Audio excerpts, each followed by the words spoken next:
Thank you so much. Well, it's wonderful to be here. I really appreciate it, particularly my husband and I coming up from Colorado. It is wonderful to be in the much freer state of Wyoming. So happy to be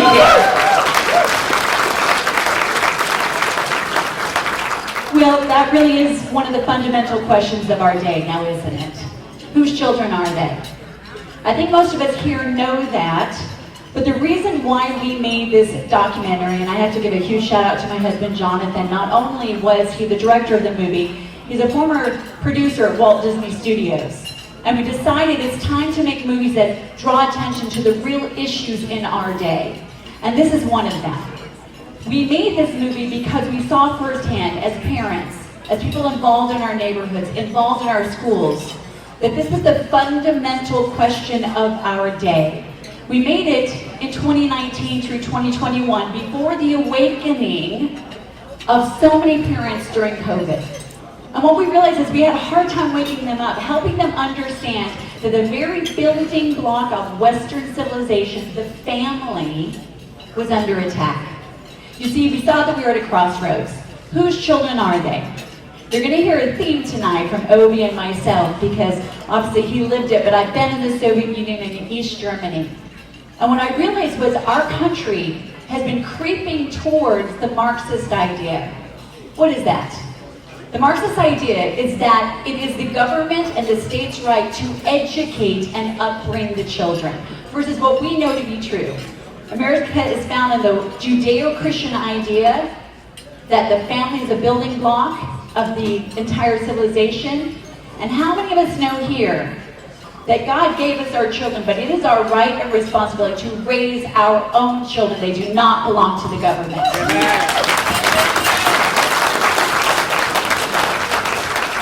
But here's a question. We can't actually address what's going on until we know how we got here.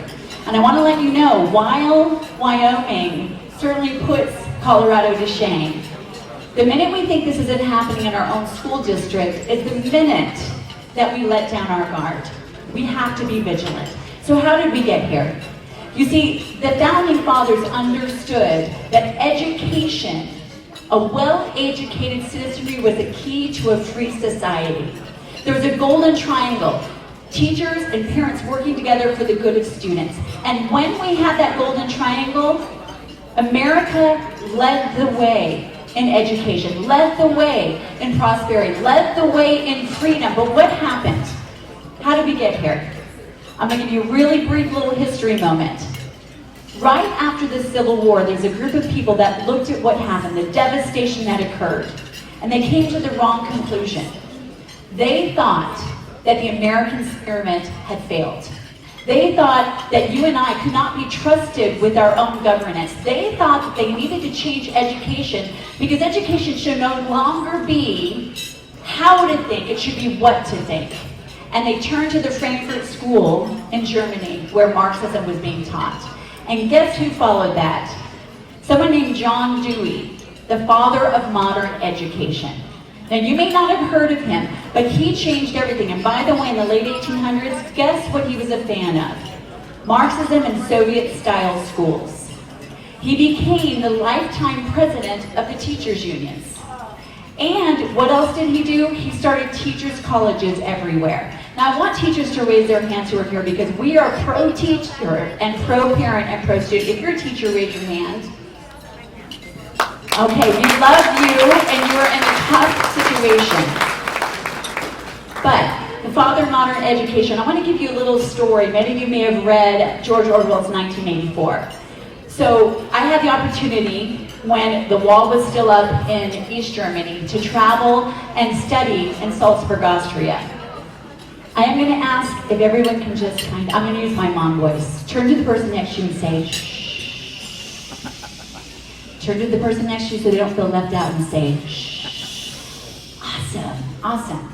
So when I was in East Germany, I traveled there, and I'll never forget, we went way beyond the wall. I was a 21-year-old brash American student, and we went way beyond the wall. We ended up at KMU. Why is that funny? Because I'm from Colorado, but I went to SMU, Southern Methodist University, and I found myself in Leipzig at Karl Marx University, KMU. And I remember we were sitting at this long table, And everywhere I looked, there were Communist Youth Party members, and there were people watching us. And I sat at the end of the table, and I began asking this professor from KMU all these questions. And he looked startled, like he was going to get arrested at any point in time. But what happened later was we ended up going to a pub later, and he pulled me aside. He looked left and right. He dragged me to a corner, and he started weeping. And he said, I'm a teacher. I want to teach. But I am not allowed to teach anyone to think or ask questions. How I long to teach students like you. Now, I thought that would never happen in the United States of America. I've lived long enough to see this system take place where students are told what to think, not how to think. I'm going to tell you how we got here. I'm going to tell you a couple of details, but don't worry. I have some really good news that I'm going to share with you. But how did it get here? Well, let's just look at one moment. And by the way, in our documentary, you can find it at whosechildrenaretthey.com. We made it so you can share it with your neighbors who maybe don't understand what's happening in the schools, and you can flip the school boards if they are not following the understanding of the founding of our great education system, being answerable to the parents, the grandparents, and the stakeholders in their community. And I also want to tell you, if you do go there, please do look at a special video, because when it premiered in theaters nationwide, the bonus feature was a special opportunity my husband and I had with one of the other producers, and we flew out to Phoenix, and Charlie Kirk did the interview with us for the bonus information, because he was always staying for education, and he knew why it was so important. But in the movie, you'll find this situation that's interesting. Many of you may know this. But in 1963, and this is when I'm going to prove what I'm saying about the Marxist roots of our current education system are not hyperbole. In 1963, 45 communist goals were read into the congressional record. I'm not going to read all 45, we don't have that too long. But it's amazing how many of them had to do with education. I'm just going to read a couple to you so you can see the long-term planning that happened. Number 17, get control of the schools. Use them as transmission belts for socialism and current communist propaganda. Soften the curriculum. Get control of the teachers' unions. Number 32, support any socialist movement to give centralized control over any part of the culture and education. And what happened in 1979? A backroom deal between Jimmy Carter and the teachers' unions to form the Department of Education. If anybody asks why, we shouldn't get rid of the Department of Education, let's look at two facts. In 1965, there was no federal funding for education. The Department of Education did not come into play until 1979. And let me ask you this, have our grades and our academics gone up, or have they gone down? They have gone down. But that was one of their goals, and they achieved it. They achieved the teachers' unions, and what are the results? A shift of authority. In my school district, where I went in Colorado, it was one of the top school districts in the entire country. Today, they are now transitioning children socially without telling their parents any knowledge or consent. A complete transition to take the control out of the parents' hands. A value shift. How many of you know about CRT that is going on in schools in many areas, where beautiful young children are told that they should be ashamed of a mutable characteristic like their skin color? That's another thing that's occurring. And teachers are overwhelmed. We have a teacher's crisis and a shortage. And why is it? Because classrooms are now violent and out of control because of something called restorative justice. That is a crisis. But here's something that you can share with those who maybe don't see the social issues. Since, as of right now, high school seniors in the United States of America, just think about this fact, only 22% of high school students are proficient in math. 22%. Only 35% are proficient in reading. These are the lowest scores ever recorded. And by the way, since the Department of Education was founded and all this plummeted, the spending per pupil has gone up 245%. I'm going to get to the good news, I promise you that, but I want to share one other statistic with you. Where does the money go? If that much money is being put into your education system, and I encourage you to look at all of your school board budgets, where does it go? I'll give you a clue. Between 2000 and 2017, students increased 17%. Teachers increased 18%. Principals and assistants increased 33%, and administrators increased 75%. Now, why is that happening? There are many good administrators, but we have to understand what is this triangle of where the money is getting spent. The more people the teachers you can stuff in the building, the more dues that they get, the more then that they can fund 99% to the Democratic Party, the more they can influence the Department of Education, and so it goes around. Okay, that's all the bad news. Who's ready for some good news? Raise your hand. All right, I have some great news to share with you. When my husband and I made that documentary, we did it because I started a group called Parents Unite America in 2019, and I just couldn't get people to wake up. And then COVID happened. The silver lining of COVID is that parents woke up. When you're told in Tennessee, for instance, oh, you have to sign a waiver so you don't actually watch what your kids are being taught, something is up, and parents realize that. As of today, school choice, which is the answer. We have 2 children. Anyone who has more than 1 child knows how different they are, right? I'm for school choice, not just because I understand every child is different. For instance, our daughter has autism. We realized it when she was in her 9th grade, and she started plummeting. If we didn't have school choice, I don't know where she would be today. She went to an alternative education, graduated with a 4.7 GPA, and has her own business now. And that's school choice. Our son, on the other hand, is a football player, went to a public high school, is now playing at a conservative Christian university, and we watched his game today and they won. So that's awesome. But here's the thing about school choice. I'm going to encourage every one of you to talk to somebody who you don't think agrees with you on this, because here's the statistics. 77% of all parents now want school choice. That makes sense. They've seen what's happening. Of the Black community in America, 74% want school choice. Of Democrats, 69% want school choice, and Hispanics, 69% want school choice. We are winning on this issue, and the only thing we need to keep this movement going to critical mass is to talk to our neighbors. I want to just pause for a moment, because when you look in history and you see movements, it usually goes like this. Something happens and it rises up to a certain level. That was COVID. Everybody woke up and realized what was happening, what their kids were being taught. Then it flatlines a little bit, and one of 2 things happen. Either there's this final push and it goes to permanent change, or it tapers off. You and I are the ones that are going to make sure that it does not taper off, that it goes to that critical mass. I want to tell you another exciting thing that's happening. A great thing that happened under President Trump and this current administration and the Congress. There was something that got passed called the ECCA, or National Tax Credit Program. Why does it matter? Because it may go into all 50 states, and that means that tax dollars, actually not tax dollars, but scholarship dollars can be raised for children in all 50 states. That is changing. Here's one last statistic I want to give you about what's changing in schools. Everywhere I've traveled across this last year, and I've been traveling around working on school choice policy around the country, there is a revolution happening. We're getting back to the roots of education, which are local, community. Teachers, entrepreneurs are starting all kinds of different education programs that fit students, and teachers are allowed to teach. Here's something that I think is amazing. There's a recent study, not by a conservative group, by the way. This was actually by a more liberal organization, and you know what they found? Their projection by 2030, which is in 5 years, just 5 years. Their projection is that nearly 1/3 of all students will be homeschooled, and only half will still be in public schools. Think about that. That is amazing. Now, we love our public schools, we love our public school teachers, and I love everybody who serves in that area.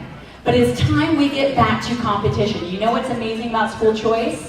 Where there is school choice, teachers' pay goes up. Why? It's competition. It just makes sense. One last thing I'm going to say, I got to tell you, until President Trump got back in office, where has our country been saved? With the Supreme Court. There have been so many cases that have reinforced parents' rights to the ultimate authority in their children's lives. By the way, as the young people are taking their seats, let's give them another round of applause.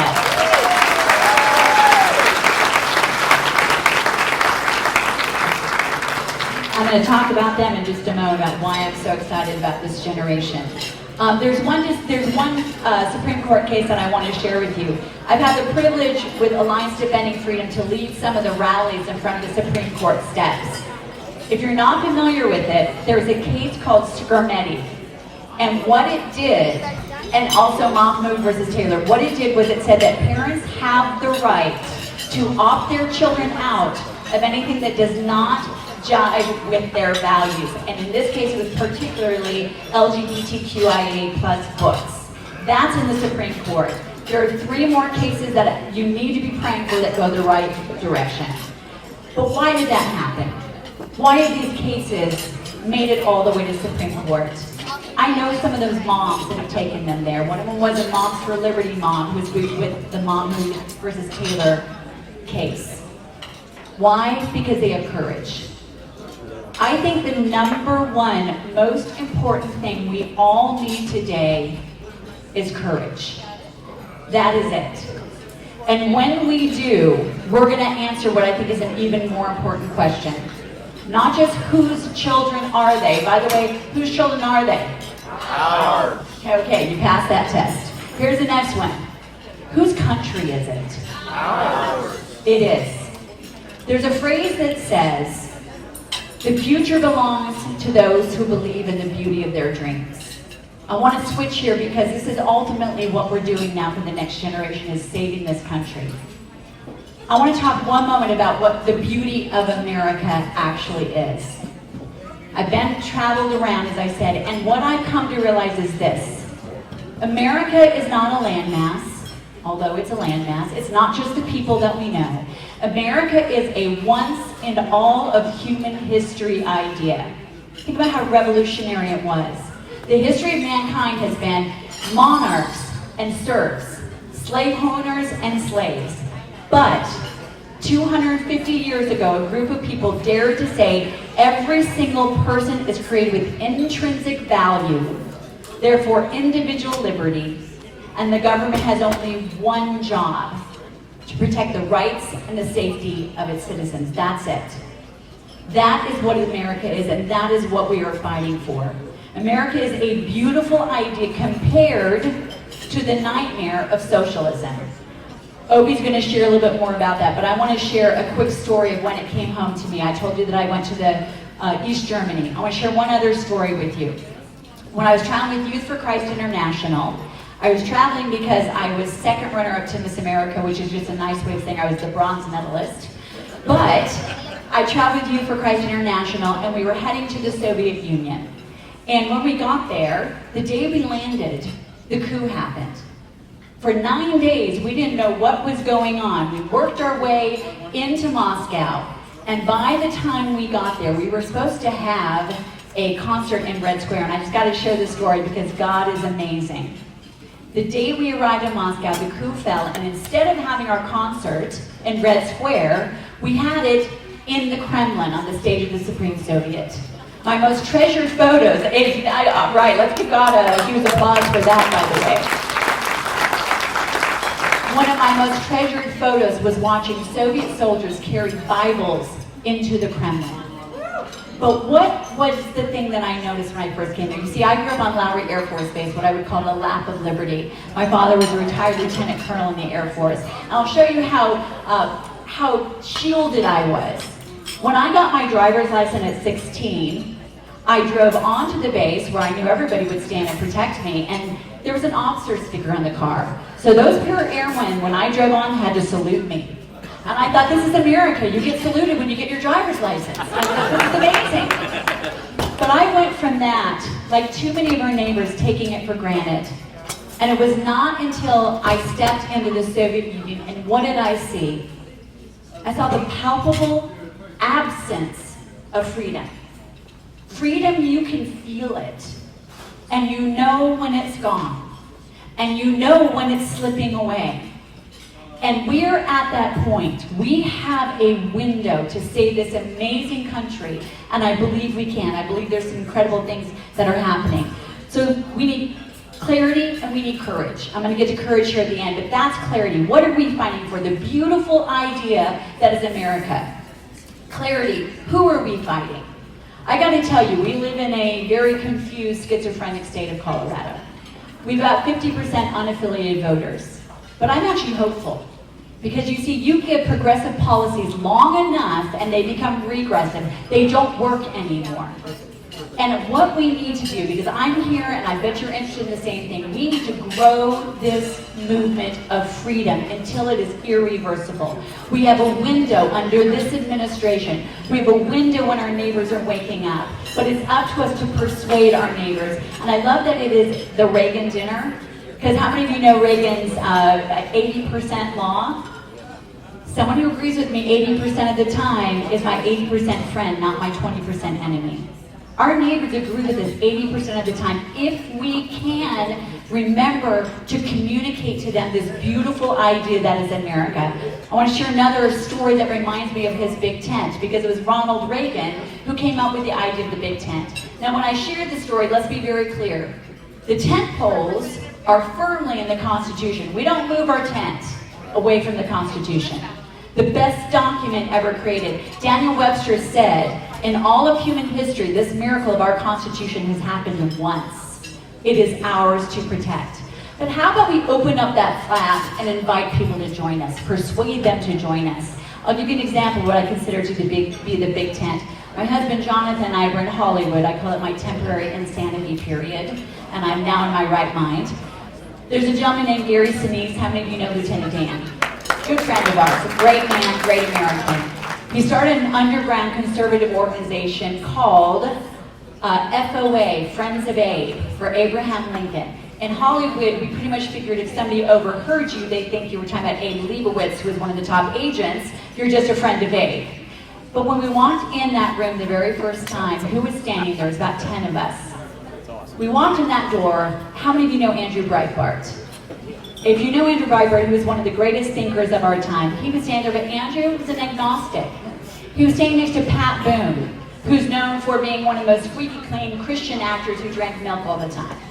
Standing next to a log cabin Republican, meaning a gay Republican who had created one of the top TV shows at the time, John Boyd, Gary, and myself. And you know, I looked at that room, that was a big tent. We didn't agree on everything. But we would have done everything to fight for one another's right to live free. It's time we invite people into our tent. Our neighbor is not our enemy. My favorite quote, by the way, from Abraham Lincoln is this in his second inaugural address. 1 month before he's assassinated, the war is still going on. Hundreds of thousands of Americans have just killed one another in the battlefield. And what was he able to say at that date? With malice towards none, with charity towards all, with firmness in the right as God gives us to see the right. Our neighbors will join us if we let them know that we do not have malice. We want them to live free, but we will be firm in what we believe in. So that's a clarity.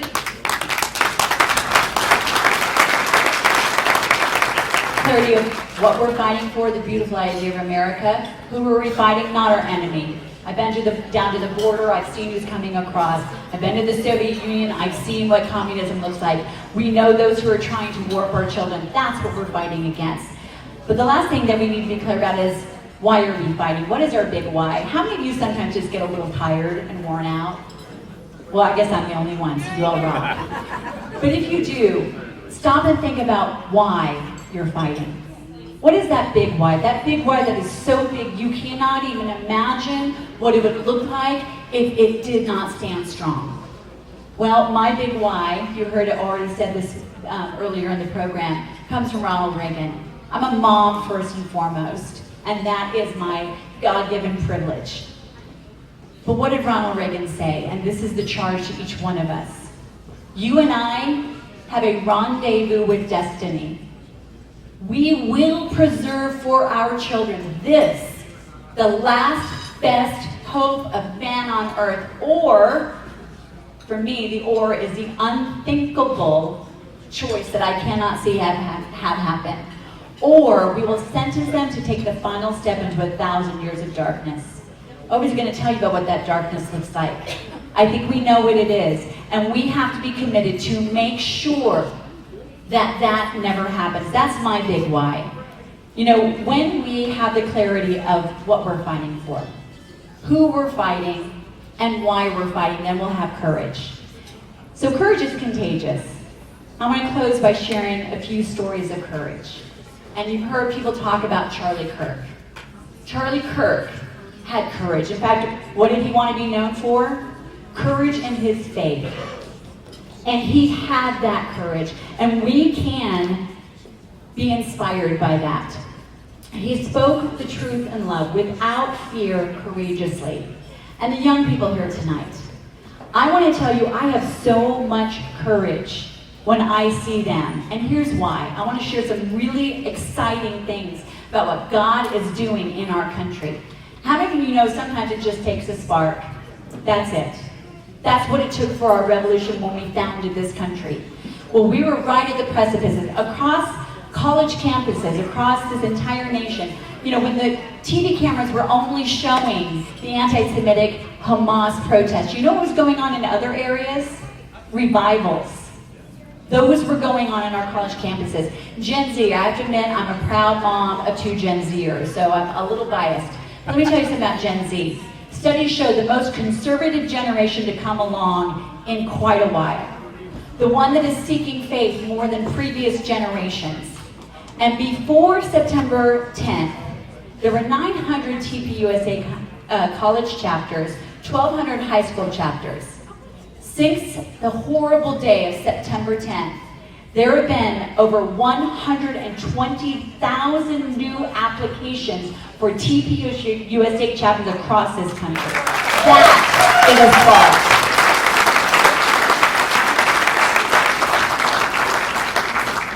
So, our examples of courage. Charlie Kirk. I'm sure that on that terrible day on September 10th, he went right away to be with our Creator, where he heard, "Well done, good and faithful servant." He did. I know that our prayers will continue for his beautiful family, but it's for us to carry that torch on, and we can. I want to share a story of a TPUSA student that we had a special event. We run an organization in Colorado, and her name's Rebecca. And I asked her, "Rebecca, what are you hopeful about in your generation?" And here's what she said. She goes, "I'm proud to be a part of this generation because so many now are running to the battlefield instead of away from it." Here's our question. Are we ready to run to the battlefield? Because you know what? Our founding fathers 250 years ago gave their sacred honor. They thought they were signing their death warrant, but freedom was worth it. That's the mantle that we take up. And I want to share one final example of courage. Because I think we all know at the end of the day, America happened because God blessed the idea that our founding fathers heard from the pulpits. So I want to share the story of George Washington. Because many people know he was a man of faith. Because when we're looking for courage, I would encourage every one of us here to make an appeal to heaven. I love that founding flag that we had as well. Many people know he was a man of faith.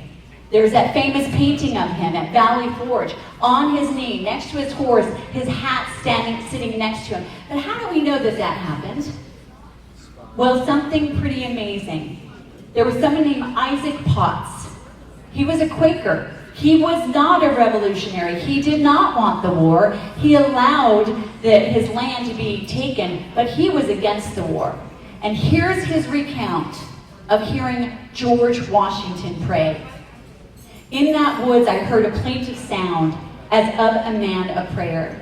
I tied my horse to a sapling and went quietly into the woods, and to my astonishment, I saw George Washington on his knees alone, with his sword on one side and his cocked hat on the other.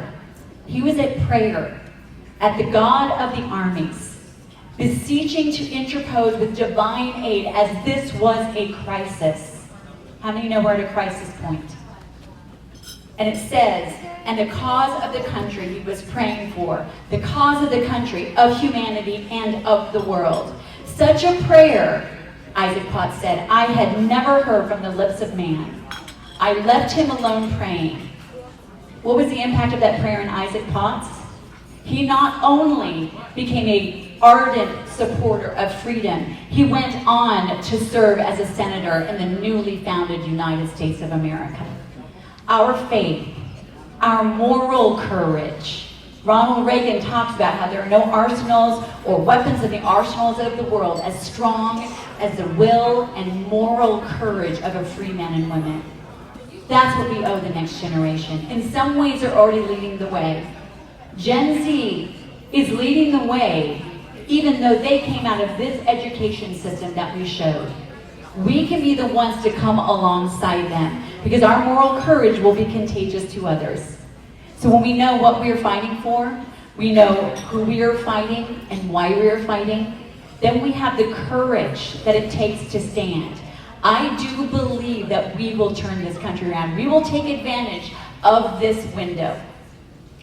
I want to share one final quote, because it's going to take all of us, and more than ever, standing together. How many know the Edmund Burke quote about evil prevailing when good men do nothing? It's a great quote. Oftentimes, just like scriptures, we don't read the second part of it. So the second part of it goes like this. He says, all that evil needs to prevail is for good men and women to do nothing. But when the evil congregates, the good must come together, lest we fall one by one in an unpitied sacrifice and a contemptible struggle. Now's the time for us to encourage one another. Stand with one another. Go support TPUSA and the amazing high school groups that are here. And I believe if we do that, we will be the ones that they will say of that we stood together, we pulled back from the precipice, and we saved this, the last best hope of man on earth, not just for our children, but for their children and grandchildren. It's an honor to stand with you. God bless you, and God bless Wyoming.